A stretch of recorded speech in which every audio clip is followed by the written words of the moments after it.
So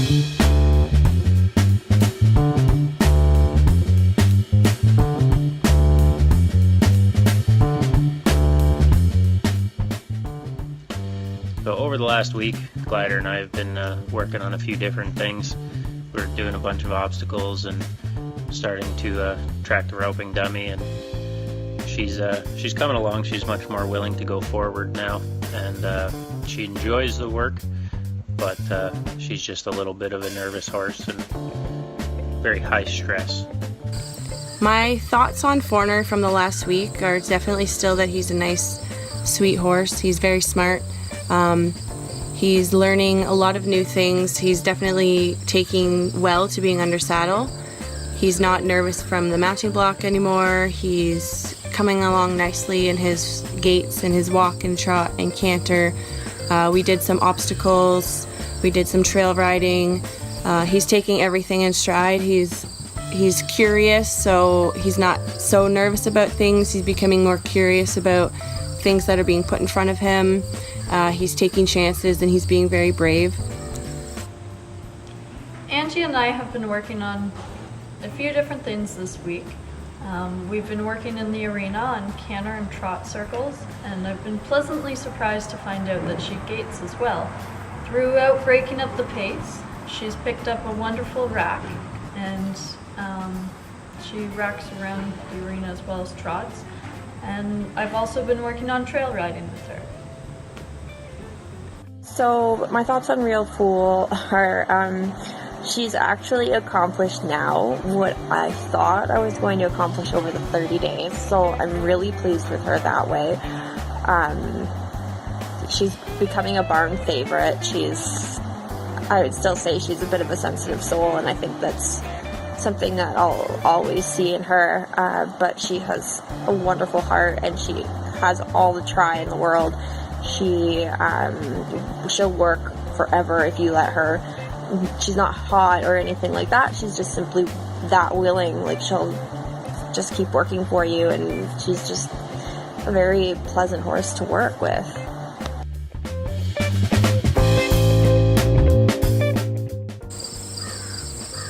I believe that treats in training definitely have a time and a place. I like to use treats when I notice that a horse is having some anxiety about, say, mounting blocks or saddling, any of those things that are new to the horse. It just gives them another reason to be a little bit more focused and not so worried about things. I don't use treats for training, but if the horse has done well at the end of a training session, I like to give them a little treat to reward them for doing a good job. Yeah, I do feed treats. I don't use them for training per se, but I do use them when I go out to catch the horse and kind of give them one or two little treats as I'm tacking them up or putting them away. Kind of nice. It's a nice way to say job well done, or hey, thanks for letting me catch you, and just to give them something to look forward to and give them that extra positive thing about the interaction. I don't use treats. I've never trained with treats. I don't find that there is any sort of connection other than the horse looking for candy from you. I prefer to use communication and body language and establishing a connection that way. I have seen people do amazing things through the use of treats. It's just not my personal gig.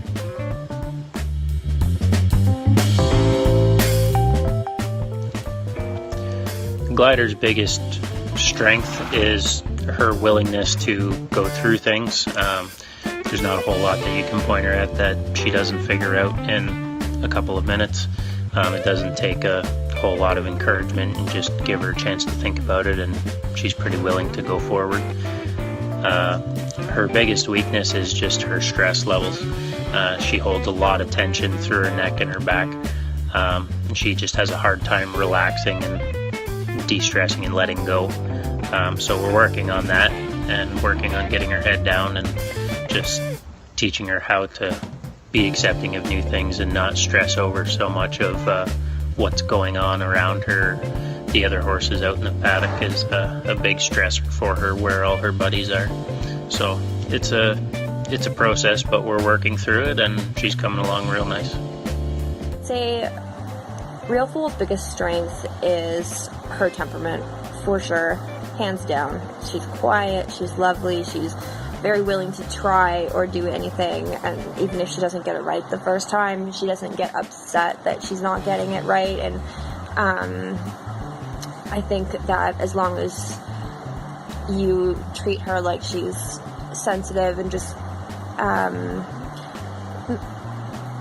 respect her, I think, then she's going to keep trying, and that's a beautiful thing, and she's a fantastic mover.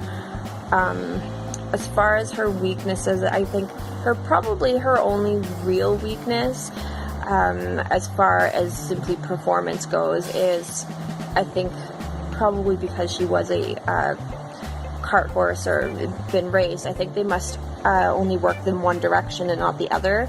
There's a large gap between her balance and her suppleness to, let me think about this, it would be the left that she's very comfortable with, and going to the right not so much. So that would be her biggest weakness for sure. So throughout the week I've been working with Angie and found that her strengths have been she's calm, quiet, and willing.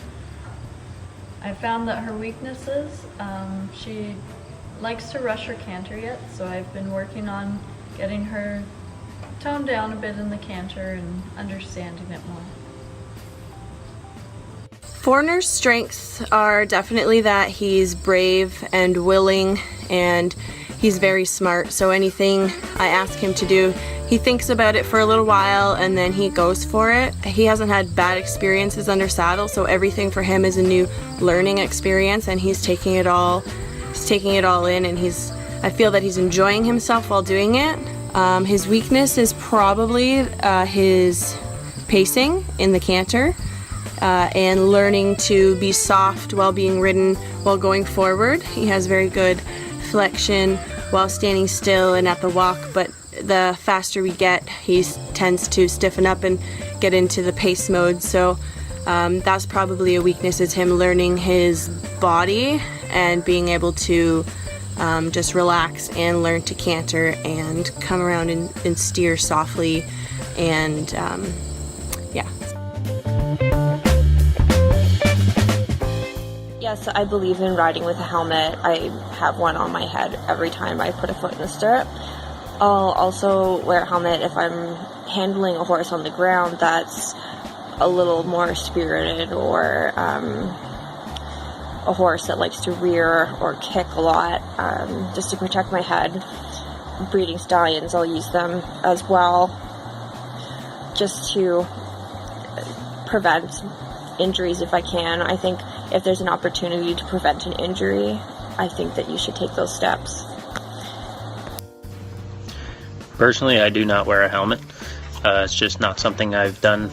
I didn't start riding until I was old enough to make the decision to wear one or not, and it's a comfort thing for myself. That being said, it is a mandatory thing that all of our students that come here for lessons wear one, and they are not allowed in the ring without it.